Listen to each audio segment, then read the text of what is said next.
Bismillahirrahmanirrahim.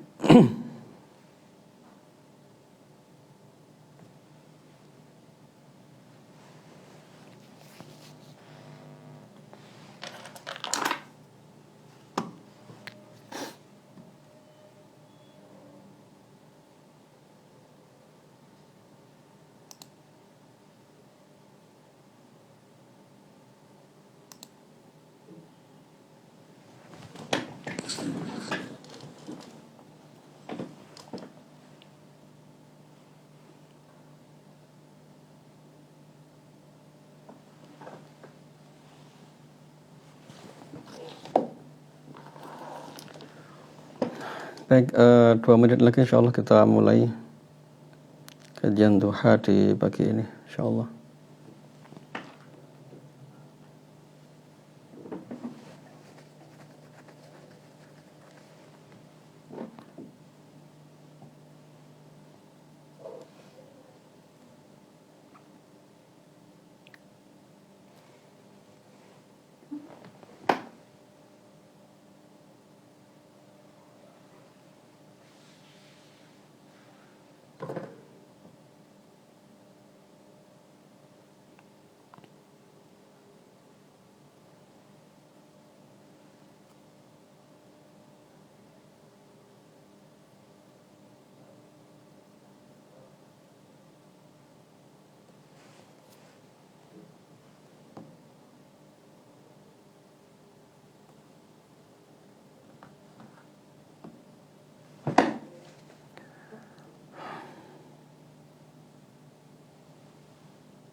Baik, teman sekalian, mari kita mulai kajian kita di hari ini. Bagi yang hafal doanya nanti silahkan bisa dicatat ya. Yang belum hafal bisa dicatat. Bismillahirrahmanirrahim. Assalamualaikum warahmatullahi wabarakatuh. Alhamdulillah wassalatu wassalamu ala Rasulillah wa ala alihi wa sahbihi wa mawalah. Rabbi shrah li sadri wa yassir li amri wahlul 'uqdatam min lisani yafqahu qawli. Subhanaka la ilma lana illa ma 'allamtana innaka antal alimul hakim. Alhamdulillah, teman-teman sekalian, kita bersyukur kepada Allah SWT. Hari ini Allah mudahkan, di pagi ini Allah berikan kesehatan pula untuk kita semua. Semoga Allah berikan kekuatan untuk kita menyempurnakan ibadah puasa kita di hari ini. Amin ya rabbal alamin. Salawat serta salam semoga senantiasa Allah curahkan untuk junjungan kita bersama Nabi besar Muhammad SAW beserta keluarga beliau. Teriring doa semoga Allah jadikan kita senantiasa istiqamah mengikuti jalan beliau insyaallah. Amin ya rabbal alamin. Alhamdulillah, di dalam kitabnya Ibnu Qayyim al-Jauziyah di Al-Fawaid, beliau menjelaskan salah satu doa Nabi SAW. Cuman doa itu hari ini tidak kita bahas, mungkin besok atau lusa ya.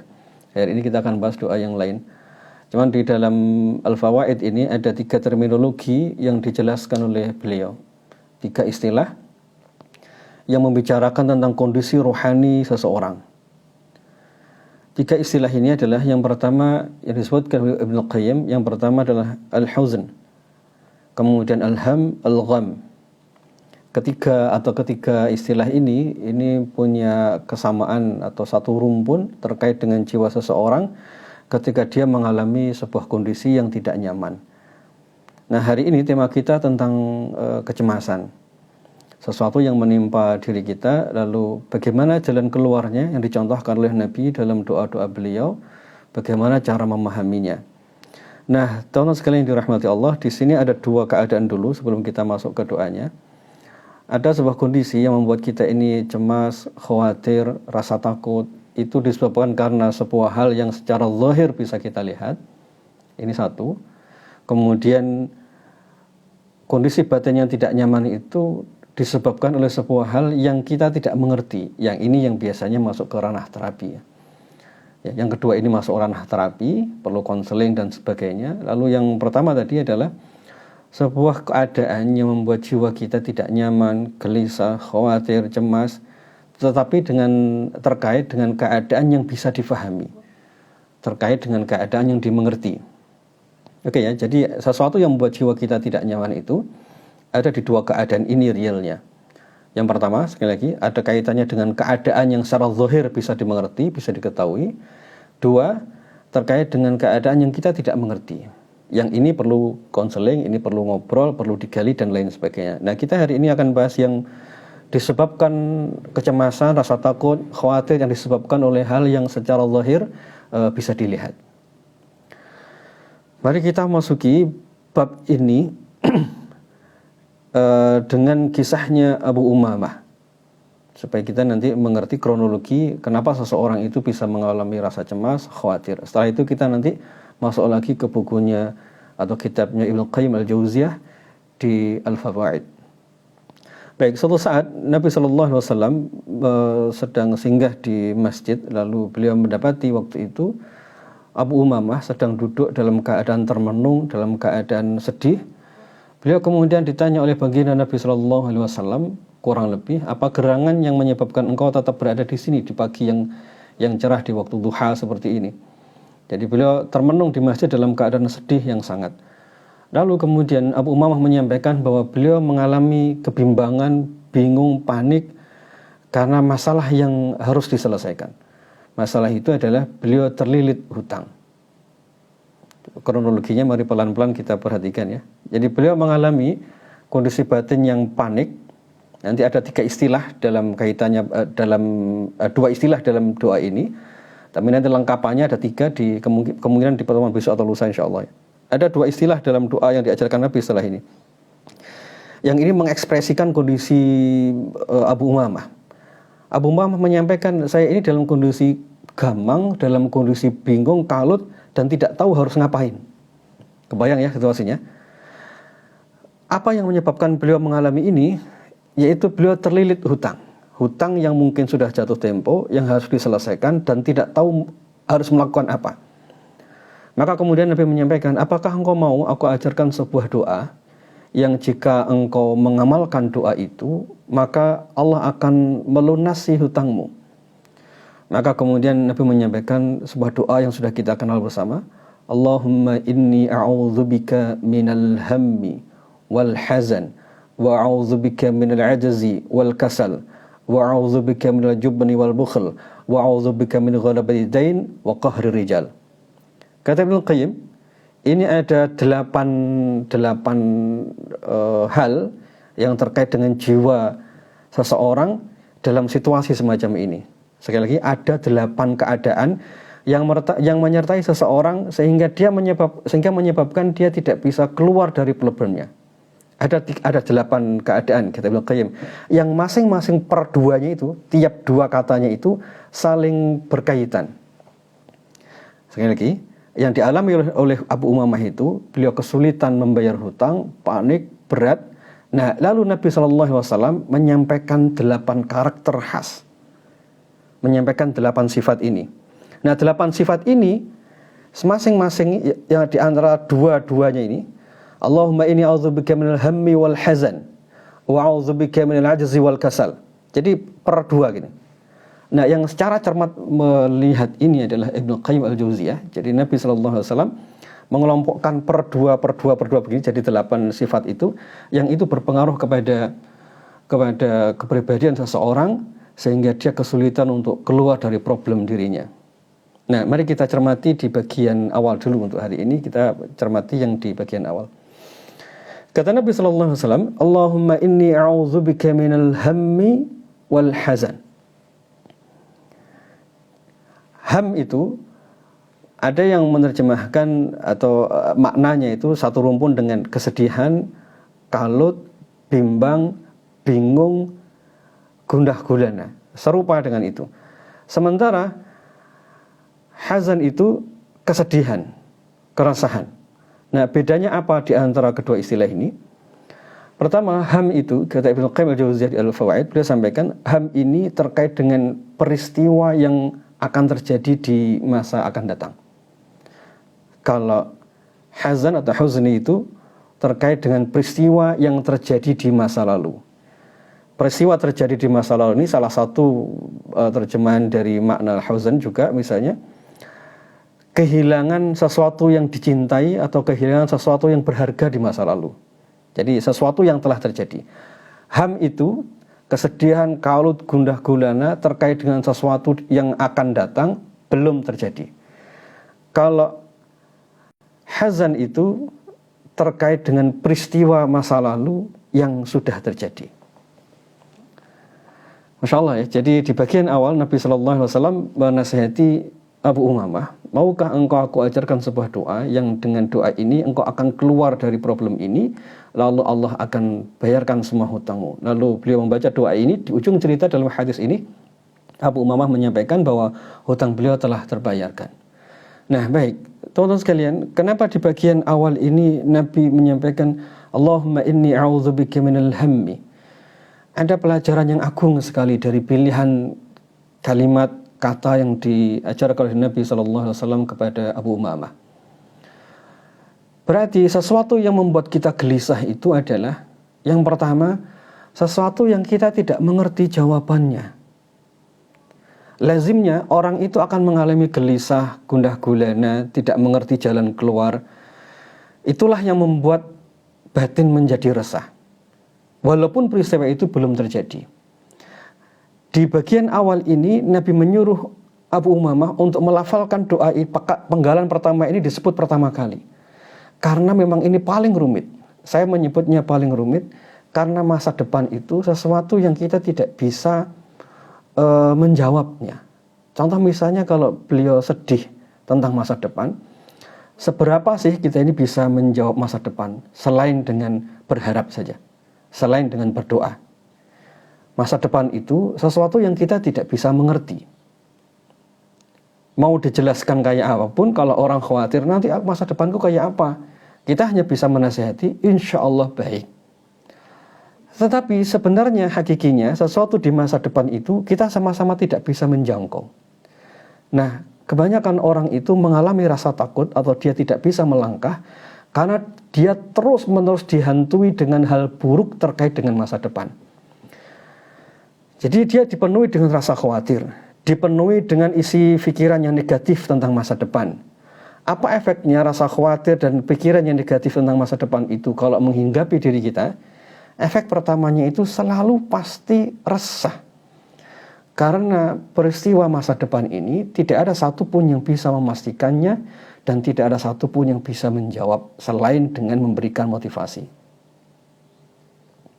Maka teman-teman sekalian, ini yang disampaikan oleh Nabi SAW kepada Abu Umamah. Maksudnya, sesulit apapun hidupmu, ketika engkau menghadapi situasi yang berat, ketika melihat masa depan itu dengan sangat berat, lalu isi pikiran terus-menerus negatif tentang masa depan, justru itulah yang membuat kaki tidak mampu melangkah, justru itulah yang membuat akhirnya batin itu penuh dengan kecemasan. Kenapa? Karena memang tidak bisa melangkah. Baik, ini kondisi pertama yang menyebabkan orang mengalami rasa khawatir, cemas. Sekali lagi, disebabkan karena sesuatu yang tidak dimengerti terkait dengan masa depan. Nah, apa jalan keluarnya kalau ini terkait dengan masa depan?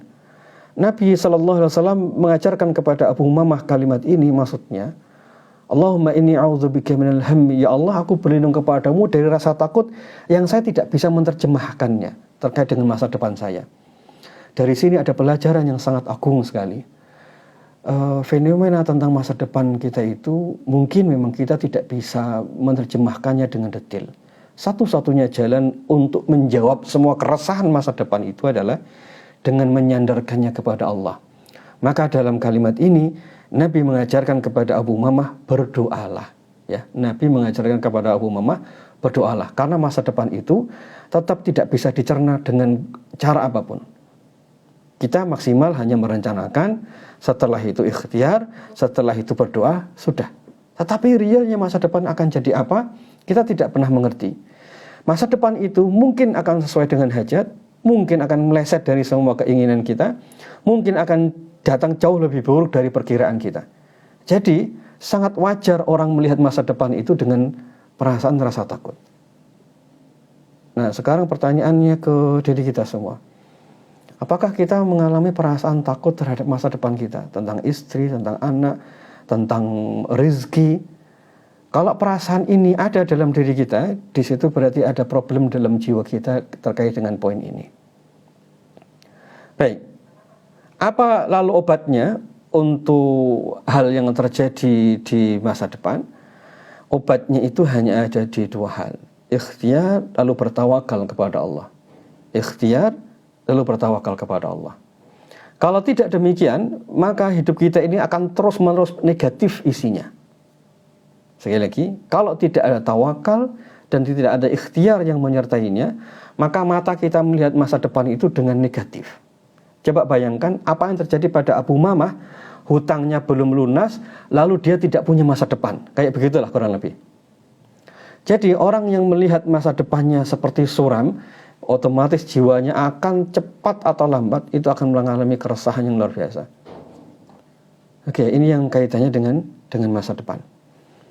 Yang kedua, Allahumma inni a'udzubika minal hammi wal hazan. Hazan itu sebuah kesedihan, rasa tidak nyaman yang terkait dengan dua keadaan sebagian tafsirnya. Yang pertama, semua peristiwa masa lalu yang telah terjadi. Dua, peristiwa masa lalu itu berupa sesuatu yang kita cintai lalu dicabut oleh Allah. Kalau ringkasnya, yang kedua ini adalah sesuatu yang kita cintai lalu hilang. Sesuatu yang sudah ada dalam genggaman, sesuatu yang sudah kadung masuk dalam batin kita sukai, lalu tiba-tiba hilang. Entah dengan sebuah kejadian atau karena sebab apa, intinya itu sudah terjadi di masa lalu. Yang sudah menimpa, ujian, rasa sakit, atau apapun yang terjadi di masa lalu, yang itu menjadi melekat kuat dalam pikiran kita. Yang kedua, sesuatu yang pernah kita miliki, yang kita sukai, yang kita cintai, lalu setelah itu dengan takdir Allah itu hilang. Intinya kalau ini mau diringkas jadi satu, pokoknya semua hal yang pernah di masa lalu kita pernah bersama kita, lalu tiba-tiba menjadi hilang. Atau sesuatu yang menimpa diri kita di masa lalu. Baik, apa efeknya semua kejadian di masa lalu dalam kehidupan kita hari ini? Mari kita lihat Abu Umamah. Beliau ini di masa lalunya terlilit hutang. Sementara tidak ada jalan lain untuk menutup hutangnya itu kecuali dengan bekerja. Yang mungkin dengan bekerja itu dia membutuhkan biaya tambahan. Mungkin dengan bekerja itu dia akan kongsi dengan orang lain. Mungkin dengan bekerja itu dia akan terlibat bisnis dengan orang lain. Apa jadinya seandainya penyakit yang kedua ini tidak hilang? Kebayang ya situasinya Abu Umamah ya. Jadi dia harus menyelesaikan nih problem. Ada hutang sekian banyaknya, lalu tidak ada jalan menyelesaikan ini ikhtiar secara zahir kecuali dia harus bekerja. Apa yang terjadi seandainya di masa lalu itu ada trauma tentang ini? Kita tidak akan bisa bangkit untuk melangkah. Kita tidak akan punya keberanian untuk mengambil resiko setelahnya. Kita tidak akan punya keberanian untuk mengambil keputusan. Kita akan takut untuk melangkah. Takut terus-menerus itu akan muncul. Kenapa? Ternyata di sebagian kita itu seringkali kita takut melangkah disebabkan karena peristiwa masa lalu yang belum selesai dari pikiran dan batin kita. Apakah kejadian ini real dalam keseharian kita? Real banget. Real banget. Dalam contoh keseharian misalnya ada orang yang di masa kecilnya dibesarkan oleh orang tua. Oleh lingkungan yang tidak ideal, lingkungan yang kurang ideal menurut pandangan kita. Orang tua yang bersikap keras misalnya. Itu semua menguat dalam pikiran kita. Lalu akhirnya begitu dewasa kita punya pikiran, saya takut untuk melangkah menuju pernikahan. Kenapa Pak? Kenapa Mas? Kenapa Mbak tidak berani menikah? Saya masih terhantui dengan keluarga saya. Saya khawatir ketemu dengan sosok suami seperti ayah saya. Saya khawatir ketemu dengan sosok perempuan seperti ibu saya. Apa yang terjadi? Hajat besar berupa menikah tidak kunjung terpenuhi. Disebabkan apa? Karena trauma di masa lalu yang itu berpengaruh pada keputusannya di hari ini. Apakah ini terjadi real dalam kehidupan kita? Iya. Contoh seorang ummahat misalnya ketika dia mengalami peristiwa tidak nyaman di keluarganya, terjadi KDRT, perlakuan buruk, lalu kemudian terjadi perceraian. Setelah itu beliau menjalani hari-harinya. Di hari-hari awal itu salah satu yang mungkin muncul dalam pikirannya kayaknya saya harus mulai fokus ke anak saja deh. Saya tidak mungkin punya opsi kedua untuk menikah lagi. Kenapa? Keputusan itu diambil berdasarkan peristiwa masa lalu. Coba betapa banyaknya di antara kita ini, kita akhirnya tidak bisa melangkah karena kita terlalu negatif melihat masa depan, sehingga akhirnya kita tidak bisa melangkah. Lalu yang kedua, kita tidak bisa melangkah pula karena di masa lalu kita ini terlalu berat dan itu mempengaruhi pikiran kita, dan sampai hari ini itu belum hilang. Nah, wajar atau tidak seandainya orang menghadapi dua keadaan itu bersamaan, lalu akhirnya dia mengalami kecemasan yang tidak kunjung hilang. Maklum dan sangat wajar jika orang itu selalu negatif terhadap masa depan karena tidak bisa melihat, tidak punya harapan di sana. Lalu masa lalunya itu penuh dengan keburukan. Sangat wajar jika di hari ini dia menjalani hari-harinya itu penuh dengan kecemasan, khawatir, penuh dengan rasa takut tanpa sebab yang jelas, susah tidur, dan macam-macamnya. Jadi teman-teman sekalian, inilah dua keadaan yang tadi digambarkan oleh Nabi Shallallahu Alaihi Wasallam kepada Abu Umamah di awal. Mohon maaf, suara saya apakah hilang? Enggak ya? Jadi ada dua keadaan ini yang selalu menghantui seseorang ketika dia hendak melangkah. Baik. Masa depan yang menghantui, rasa takut, akhirnya muncul pikiran yang negatif. Tadi obatnya adalah ikhtiar dan kemudian tawakal. Lalu apa obatnya bagi kita semua jika di masa lalu kita mengalami sebuah hal yang negatif? Masa lalu yang negatif. Apa obatnya? Masa lalu ini realnya sekarang mempengaruhi. Baik, obatnya adalah semua masa lalu itu hanya bisa dilepas dengan perasaan ridha. Oke ya teman-teman sekalian, mari pelan-pelan kita mulai merenungkan poin ini. Masa lalu itu diobati dengan ridha. Pak, kenapa harus ridha? Ya karena memang sudah terjadi. Mau tidak ridho, ya memang sudah jalan. Mau tidak ridho, ya memang sudah berlalu. Mau tidak ridho, mau dendam, kan tidak mungkin. Itu sudah berlalu dan sudah terjadi. Jadi Allah SWT mengajarkan kita untuk melangkah di dua keadaan ini sekarang. Kalau hendak menoleh ke belakang, maka sempurnakanlah semua batin kita dengan perasaan ridho. Itu semua sudah terjadi. Baik, ridho ini turunannya apa? Kalau terkait dengan takdir, Pak, dulu saya ini orang yang miskin, dulu saya ini orang yang sulit, sudahlah, berarti ridho. Pak, dulu saya pernah dizalimi oleh si fulan, berarti turunan dari ridho itu adalah memaafkan si fulan. Kenapa Pak kronologinya harus begitu? Karena batin kita itu selalu akan merekam semua peristiwa yang lalu, hari ini, dan akan datang. Itu ngelumpuk jadi satu dalam jiwa kita. Ini bahasa bebas yang saya ambilkan dari bukunya Ibnu Qayyim al-Jauziyah di Al-Fawaid. Jiwa itu mengumpulkan semua hal menjadi satu. Yang lalu, yang sekarang, dan yang akan datang. Yang lalu itulah huzn. Sebuah kesedihan di masa lalu yang bertumpuk-tumpuk dan kita tidak bisa melepaskannya. Lalu kita tidak bisa melepaskannya di masa lalu. Hari ini kita menjalaninya dengan menderita karena masa lalu kita masih belum kita lepas dengan ridho tadi.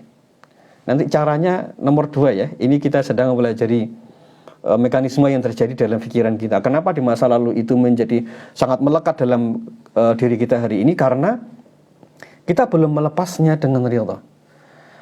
Jiwa kita ini ya cuma satu, hati kita ya cuma satu, yaitu ngumpul di situ. Yang lalu ya kita rasakan di hari ini, yang masa depan rasa takut yang ngumpulnya di batin kita hari ini. Hari ini kita disenggol sama orang jatuh, ya juga kita rasakan di hari ini. Coba antum bisa bayangkan, itu time frame-nya itu ada di 3 keadaan, yang lalu, hari ini, dan yang akan datang. Ya, yang lalu, hari ini, dan akan datang, itu time frame-nya itu berbeda, tapi jiwa kita itu satu. Tumpuk undung kalau bahasa Jawa, tumpuk menumpuk jadi satu dalam jiwa kita. Bisa kita bayangkan betapa resahnya jiwa kita, Pada saat yang sama kita menoleh sesaat setelah selesai kita sholat, noleh ke belakang sekilas gitu, nangis. Lalu kemudian kita melihat hari ini, nangis lagi. Setelah itu kita menatap masa depan, nanti kira-kira gimana, nangis lagi. Antum bisa bayangkan bagaimana kehidupan kita menjalani masa lalu, hari ini, dan masa depan ngumpul jadi satu dalam diri kita yang isinya negatif semua. Kalau bukan karena taufik Allah, mungkin kita ini sudah babak belur tak karuan. Kalau bukan karena kasih sayang, bukan karena rahmatnya Allah, mungkin jiwa kita ini sudah tidak karuan jadi apa? Betul ya? Sekali waktu kita menatap ke depan, ada trigger dikit, noleh masa lalu. Sekali waktu kita menoleh masa lalu, begitu melihat masa depan, kayaknya nggak ada harapan deh. Jadi hidup kita itu kayak berputar gitu, antara melihat masa lalu, hari ini, masa depan. Mata kita itu berputar di situ. Sekali lagi, ini semua karena jiwa kita itu satu. Hati kita itu satu. Ya, di hati inilah berkumpul semua kejadian masa lalu, hari ini, dan masa depan. Nah, inilah yang tadi fragmen dialognya itu nampak ketika Abu Umamah beliau termenung duduk di masjid di pagi yang cerah yang biasanya beliau beraktivitas duduk termenung di situ. Nah, Nabi SAW mengerti kondisi jiwa seseorang ketika mengalami musibah semacam ini. Yaitu, seseorang itu ketika mengalami kesulitan, pasti dia akan berhadapan dengan masa depan yang dia tidak bisa menjawabnya. Loh Pak, kenapa dia tidak bisa menjawabnya? Apatisnya sudah ada di sini sekarang. Uang realnya, uang tidak ada sama sekali untuk bayar hutang. Bagaimana dia bisa melihat masa depan? Betul ya? Jadi hari ini misalnya kita dapati situasi kita ruwet banget gitu. Jangankan untuk melihat masa depan, untuk melihat sekarang selesai atau tidak saja, batin sudah tidak karu-karuan untuk bisa menjelaskannya. Itu diperparah lagi begitu menoleh ke belakang, nanti akan bilang begini, ya pantas sih selama ini aku begitu, ya pantas sih ini hidupku selama ini demikian. Jadi akhirnya tanpa kita sadari, problem di masa depan itu kita tarik di hari ini berupa menjadi ketakutan terhadap masa depan. Problem masa lalu yang sudah kita selesai itu kita tarik di hari ini berupa dendam, sakit hati, menyalahkan diri sendiri, tidak ridho terhadap takdir, kita tarik di hari ini. Dan kejadian di hari ini itu menguatkan yang masa lalu, masa depan seolah-olah semuanya suram, buruk, tidak ada jalan keluar sama sekali. Ekspresinya tinggallah seperti Abu Umamah duduk di masjid termenung dalam keadaan bingung dan sedih.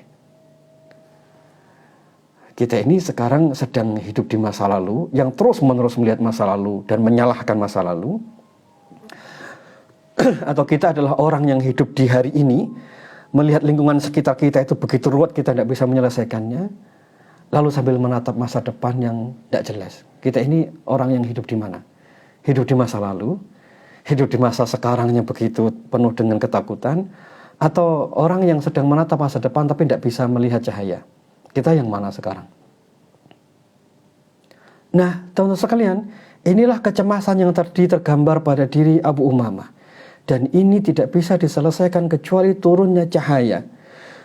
Makanya Nabi SAW dalam kisah ini, beliau tidak menawarkan uang untuk Abu Umamah.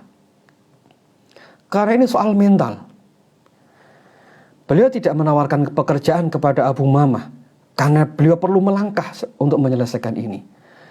Ini problem mental, problem kejiwaan kita yang perlu diselesaikan terlebih dahulu sebelum jalan keluar itu kita ambil.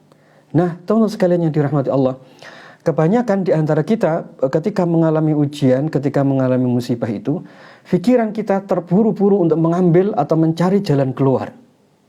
Padahal, mencari jalan keluar itu step kedua, langkah kedua setelah kita mengelola jiwa kita seperti yang ada dalam doa ini.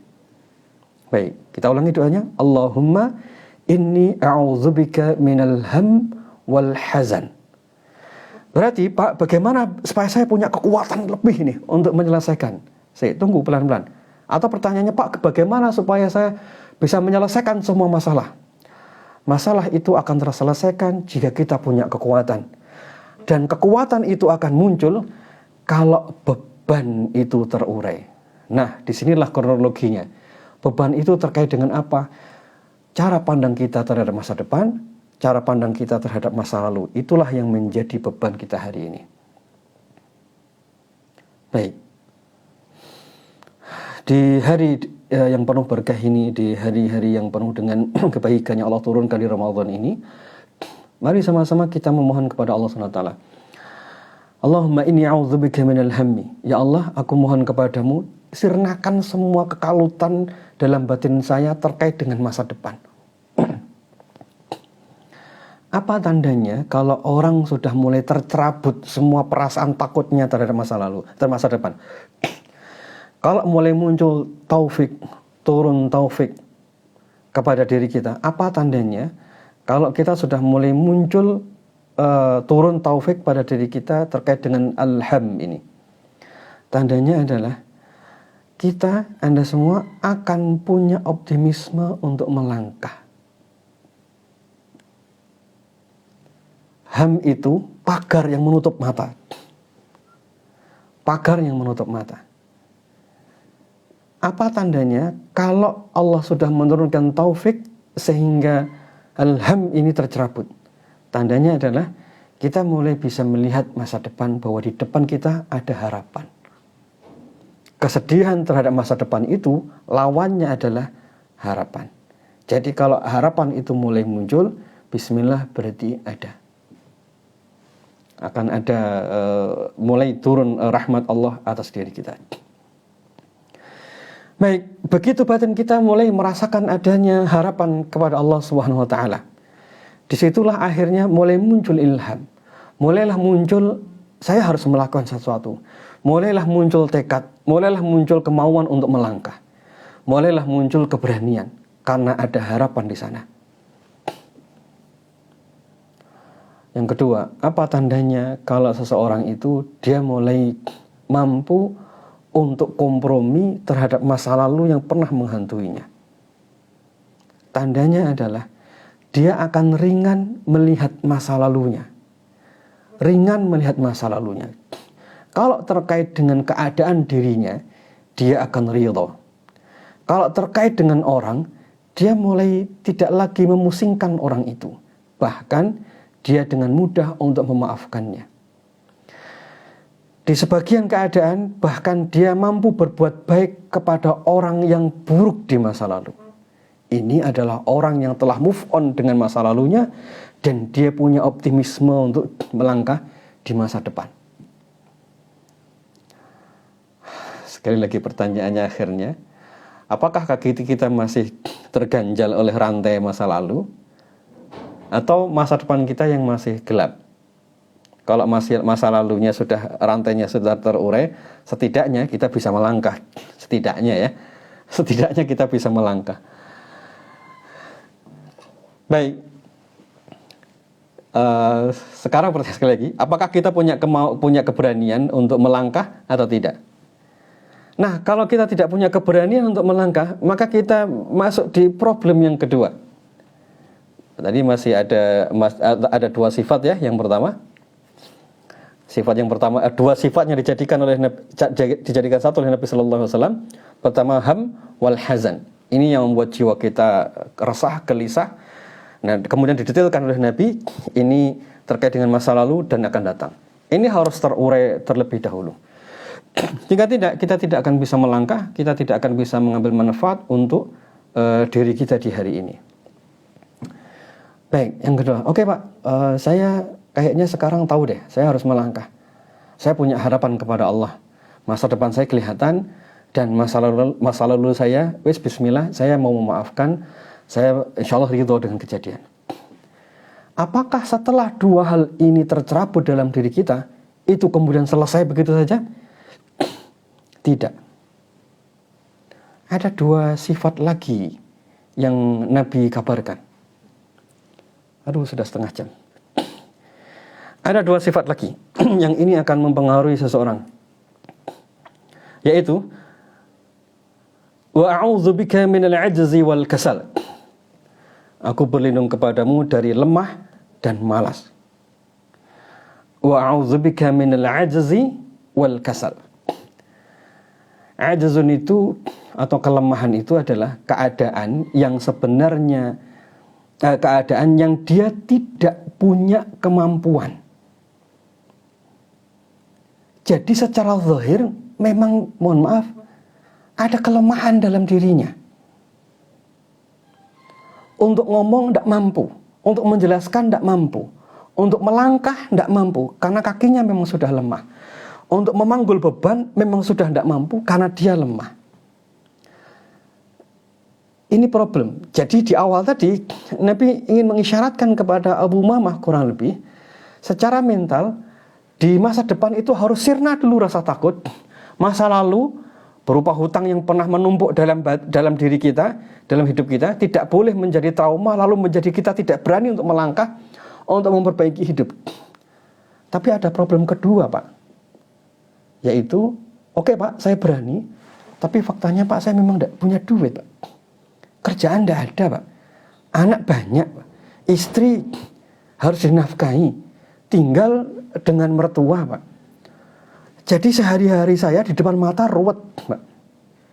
Jadi saya memang lemah, Pak. Bukan karena saya terobsesi, dihantui oleh masa lalu, juga bukan karena negatif terhadap masa depan, bukan, tapi karena memang saya lemah.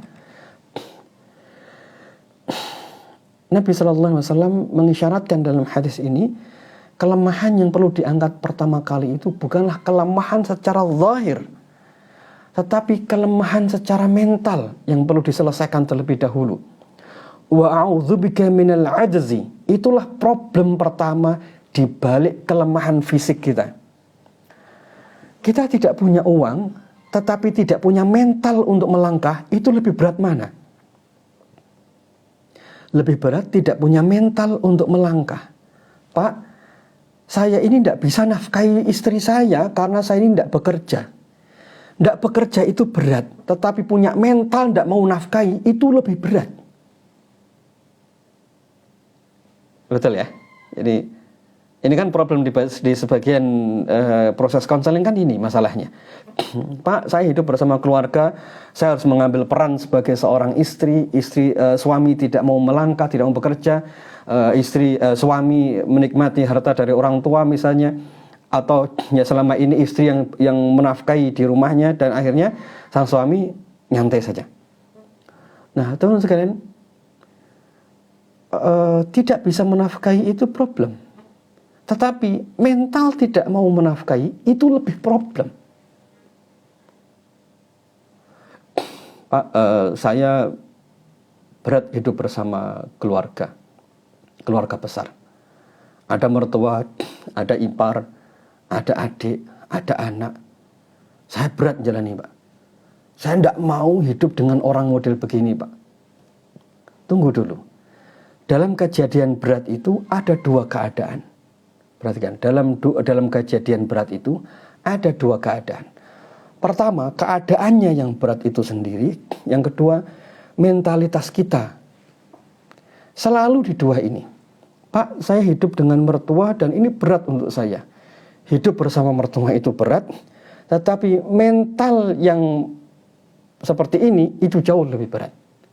Kenapa? Karena nanti akan ada masanya, begitu mental kita ini berubah, lingkungan tidak berubah, itu sama sekali tidak menjadi problem.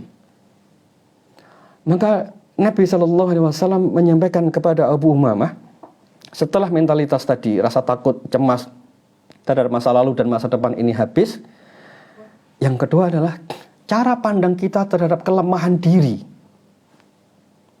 Oke ya? Cara pandang kita terhadap kelemahan diri itulah yang harus diangkat terlebih dahulu. Karena kalau ini menjadi mentalitas kita kalau ini seorang laki-laki, sifat qawamah itu menjadi tidak muncul. Kalau ini nempel pada seorang anak laki-laki, dia menjadi anak laki-laki yang cengeng. Kalau ini terjadi pada anak perempuan, dia menjadi cengeng dan tidak bisa menjalankan perannya sebagai perempuan. Kalau ini terjadi pada seorang istri, dia tidak akan mampu untuk memanggul beban lebih sebagai seorang istri. Kenapa? Karena sifat lemah tadi sudah kadung nempel dalam dirinya.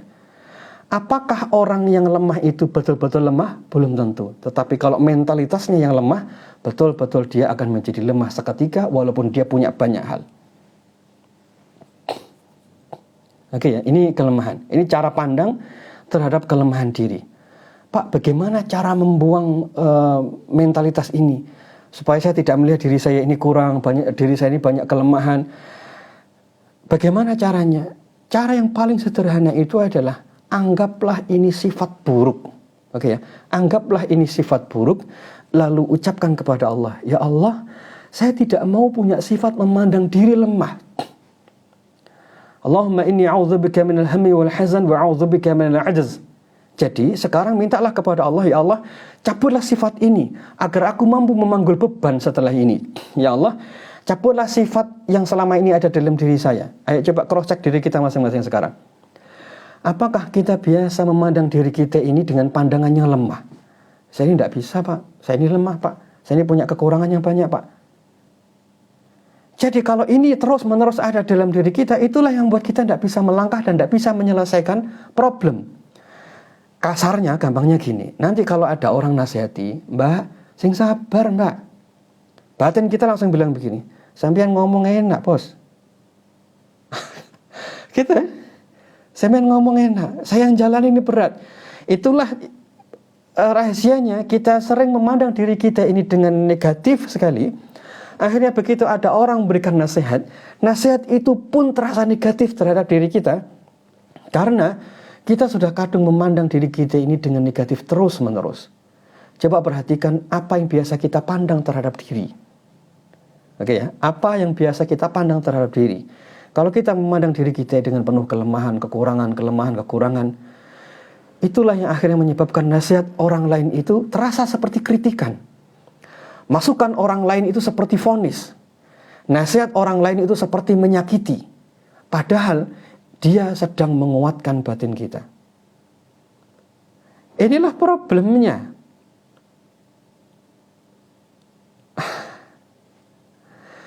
Teman-teman sekalian yang dirahmati Allah, apa yang terjadi pada Abu Umamah atau kita lah ya, bukan Abu Umamah, kita lah. Kalau kita sedang terlilit hutang, lalu kita ketemu sama orang, mau tidak mau, orang kan kalau kita keluhin, kita berkeluh kesah ke orang misalnya, Mas saya ini punya hutang banyak.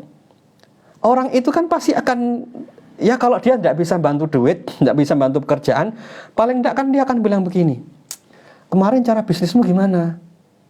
Kamu cara ngelola uang gimana? Selama ini kamu nabung enggak? Selama ini kamu sedekah atau enggak? Kalau jiwa kita itu lemah, kita akan bilang ke orang yang ngomong kayak tadi itu dengan kalimat begini, sampean kalau memang bantu, ya bantu saja, jangan banyak ngoreksi hidup saya.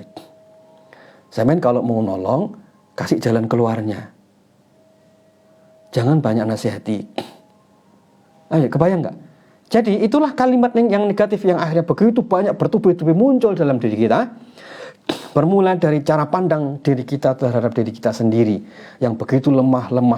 Padahal orang yang dalam situasi lemah ini dia membutuhkan uluran tangan. Sementara tidak banyak orang yang bisa mengulurkan tangannya. Yang paling banyak itu adalah orang membantu secara lisan, nasihat, menguatkan. Tapi kalau mentalitas kita ini sudah lemah, nasihat itu terasa menyakitkan. Oke ya. Ini yang ketiga. Wa'udzubika minal ajzi wal kasal. Yang berikutnya adalah kasal. Kasal itu malas. Malas ini mentalitas yang ruwet. Karena sebenarnya orang yang malas ini dia punya kekuatan. Kalau orang yang ketiga tadi, dia tidak punya kekuatan karena memang lemah, ditambah dengan cara berpikirnya. Nah, yang keempat ini adalah dia malas, memang dia tidak mau mengambil hal yang manfaat. Jadi malas itu maksudnya adalah orang yang tidak mau mengambil sesuatu yang bermanfaat untuk dirinya padahal dia mampu. Ini lebih parah. Ini lebih parah. Jadi ada orang yang mungkin dia terjerembab pada masalah besar seperti yang dialami oleh Abu Umamah, disebabkan karena mentalitas tadi misalnya lemah ya, atau sebenarnya dia terjerembab dalam permasalahan besar karena dia malas. Malas apa Pak? Malas mengambil hal yang maslahat. Jadi kalau tafsiran kasal itu tafsirannya adalah orang yang punya kemampuan namun dia tidak punya kemauan untuk mengambil hal yang maslahat. Kalau ajaz tadi, Dia tidak punya kemampuan untuk mengambil hal maslahat itu. Dia tidak punya kemampuan fisiknya. Tapi untuk yang kedua ini, kasal itu, malas itu adalah dia tidak punya kemauan untuk mengambil hal yang maslahat. Ini problem mental yang buruk banget. Ini terjadi dalam keseharian kita. Anak-anak misalnya, dia bergaul dengan teman. Lalu ketika waktunya mau ujian, dia milih bermain-main dan tidak mau belajar. Bibit sifat yang keempat berarti sudah ada dalam dirinya. Apa bibit yang keempat itu, Pak? Dia tidak mau mengambil hal yang maslahat untuk dirinya. Gengsi mau bekerja. Maunya bekerja yang bonafit, yang enak. Gengsi dengan ucapan orang. Tidak mau mengambil peran. Tidak mau mengambil hal yang maslahat. Ketika ada masalah, dibiarkan berlarut-larut, lalu tidak mau menyelesaikannya. Kenapa? Karena tidak mau mengambil hal yang maslahat. Tidak mau mengambil hal yang maslahat.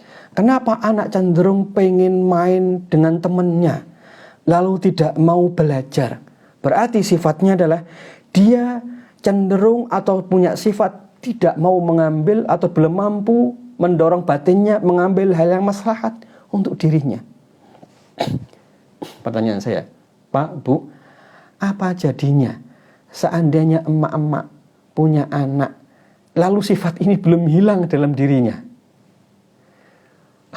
Apa kira-kira? Emak-emak, ibu-ibu, bapak-bapak sudah punya anak, sudah punya istri, sudah punya suami, lalu dia tidak mau mengambil hal yang maslahat untuk keluarganya. Apa yang terjadi? Kalau masih sendiri tidak ada masalah. Nah, kalau sudah menikah, orang lain jadi korban, Pak. Jadi teman-teman sekalian, Allahu Akbar. Begitu mulianya Nabi sallallahu alaihi wasallam memilihkan kalimat ini. Allahumma inni a'udzubika minal ajzi wal kasal. Allahumma inni a'udzubika minal ajzi wal kasal. Ajarkanlah kalimat ini kepada anak-anak kita. Nanti sifat-sifat yang buruk itu semuanya akan lepas. Kalau kita ngomong kepada suami, kepada istri kok susah, istri bawaannya main HP saja, rumah pada nggak beres, alah daripada ngomong susah, udah kasih doa ini. Allahumma inni a'udzubika minal hammi wal hazan wa a'udzubika minal ajzi wal kasal. Ya, kita potong di sini dulu ya. Besok kita lanjutkan insyaallah. Nah baik, kalau ini kita ambil sebagai core problem atau problem inti, berarti seseorang yang mengalami ujian di hari ini berupa hutang, problem berat dalam relasi keluarga, dalam mendidik, dalam problem kepribadian, setidaknya yang sudah kita bahas hari ini, berarti ada 4 sifat yang harus kita kenali. Pertama, masalah kita hari ini sangat mungkin karena kita dihantui oleh masa lalu, sehingga sifat kita menjadi buruk, masa depan, sehingga kita bertindak salah, berperilaku buruk, khawatir, cemas, lalu akhirnya kita melakukan hal-hal yang dilarang dalam agama, atau kita berdiam diri, pasif, lalu tidak bisa ngapa-ngapain atau tidak mau ngapa-ngapain, karena begitu takutnya kita menghadapi masa depan kita nanti akan seperti apa. Ini bentuk realnya adalah overthinking, negative thinking.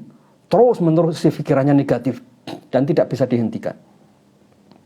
Atau hari ini kita mengalami problem yang begitu berat, mungkin karena sebab masa lalu. Karena kita pernah dihantui trauma di masa lalu tentang perilaku yang tidak baik. Hari ini tiba-tiba kita menjadi orang yang keras sifatnya, buruk. Hari ini kita menjadi orang yang tidak berani mengambil tanggung jawab. Ini semua karena mungkin sebagian masa lalu. 2, 3. Bisa jadi kita ini menghadapi masalah di hari ini karena kita punya mentalitas lemah, gampang menyalahkan diri sendiri, negatif terus kalau orang lain ngasih nasihat. Kita menyangka kehidupan kita itu buruk terus-menerus, menyangka bahwa kita ini memang layak untuk diperlakukan seperti ini. Kita merasa bahwa kita ini tidak bisa menyelesaikan keadaan. Lemah ini problem. Yang keempat, problem di hari ini bisa jadi adalah karena kita memang punya sifat malas. Kita punya karunia besar tapi tidak mau mensyukurinya. Baik, kalau ada pertanyaan, bagaimana mengobati 2 sifat yang ini? Malas dan lemah dan malas. Baik, yang lemah dulu. Bagaimana mengobati sifat lemah? Memandang diri sebagai orang yang buruk terus-menerus. Bagaimana cara mengobatinya? Teman-teman sekalian, untuk keluar dari sifat lemah, satu, mintalah taufik kepada Allah agar mata bisa melihat kebaikan. Dua, mintalah taufik kepada Allah untuk bisa bersyukur. Tiga, mintalah kekuatan untuk bisa bersabar. Lemah dan malas itu obatnya dua ini. Ajaz wal kasal obatnya di dua ini. Coba kita pisahkan lebih rinci lagi. Orang yang lemah di hari ini, obatnya dia harus punya sabar. Pak, saya ini tidak enak, Pak. Saya tidak bisa ngurusi ini. Nasihat tidak ada gunanya. Diomelin sakit hati. Dinasihati bad mood. Ditunjukkan dikira menyalahkan. Ini orang yang negatif. Orang yang begini lebih baik katakan saja, wis jalani, tidak usah banyak nanya, lakonono sampai selesai. Untuk membuang malas lemahnya tadi. Anda harus menjalani dan yakin di situ nanti akan ada pertolongan. Ya, sabar, karena bersama sabar itu akan ada pertolongan. Itu untuk mengobati sifat lemahnya. Bismillah, melangkah, jangan banyak mikir. Kalau yang penggalan kedua, dua sifat penggalan pertama tadi, itu kebanyakan mikir, ke depan maupun ke belakang. Kalau ini, diem saja. Orang yang di dua sifat ini, wis melaku jalan. Kalau Anda sebagai suami, jangan mikir lagi, ini bagaimana caranya nyari duit. Tidak usah mikir banyak-banyak, melangkah. Gitu ya, melangkah. Nanti akan ada pertolongan dari sisi Allah SWT. Malas juga begitu. Malas itu, dia punya sesuatu tapi tidak mau melangkah. Obatnya apa? Istighfar, taubat. Ya, istighfar, taubat. Kenapa? Karena sebenarnya dia punya karunia. Karena dia ada karunia tetapi tidak mau mensyukuri itu. Tidak mau melangkah itu tidak bersyukur. Karena dia punya kekuatan lalu tidak mau melangkah. Gitu ya. Nah, ini nasihat untuk diri sendiri dan kita semua. Semoga Allah berikan taufik kepada kita. Ini ada 8 sifat ya. Ada 8 sifat dalam doa ini. Kita pelajari dulu 4 sifat yang ini menjadi karakter kita yang akhirnya membuat kita tidak bisa melangkah. Baik, silahkan baca doa ini. Mudah-mudahan semua sifat buruk kita dicabut oleh Allah SWT. Nanti Bapak Ibu sekalian, terakhir ya, closingnya begini. Ini pelajaran yang agung banget. Abu Umamah itu problemnya problem zahir ya. Tidak punya duit untuk bayar utang kan problem zahir. Sama lah misalnya kita punya anak, punya istri, kok nakal, kan problem zahir yang bisa dilihat. Tapi yang diajarkan oleh Nabi itu bukan cara berbisnis loh. Kepada Abu Umamah, bukan. Tapi yang diajarkan itu doa. Pelajarannya apa? Kalau doa ini kita ulang-ulang sehari-hari, kalau ini doa kita masukkan di doa pagi dan sore, dibaca 3 kali pagi dan sore. Bayangkan seandainya setiap pagi dan setiap sore, seorang laki-laki membaca dengan pemahaman ini. Bayangkan seandainya ini dibaca oleh emak-emak, oleh ibu-ibu, dibaca pagi dan sore. Saya yakin rasa takutnya akan hilang, sifat lemahnya itu akan hilang. Bayangkan jika ini dibaca oleh anak-anak yang sedang bertumbuh. Mudah-mudahan dia bisa mengambil sesuatu yang maslahat untuk hidupnya sendiri. Ajarkan ini, mari baca pagi dan sore minimal. Allahumma inni a'udzubika minal hammi wal hazan wa a'udzubika minal ajzi wal kasal. Kalau keempat sifat ini hilang, maka dengan sendirinya rasa cemas yang menimpa batin kita insya Allah akan hilang. Nanti bisa dicari doa Abu Umamah terlilit hutang ya, nyari di Google. Semoga Allah berikan taufik kepada kita, betul-betul ajarkan ini untuk istri, suami dan anak-anak kita. Semoga dengan itu Allah berikan taufik kepada kita untuk bisa berubah insya Allah. Walaupun Assalamualaikum warahmatullahi wabarakatuh. Subhanakallahumma bihamdika asyhadu an la ilaha illa anta astaghfiruka wa atubu ilaik. Kita sambung esok pagi insyaallah jam 10. Insyaallah ada rekamannya, nanti silahkan bisa dilihat di IG saya ya, insyaallah. Assalamualaikum. Mohon maaf tidak ada sesi tanya jawab ya. Silakan di grup saja.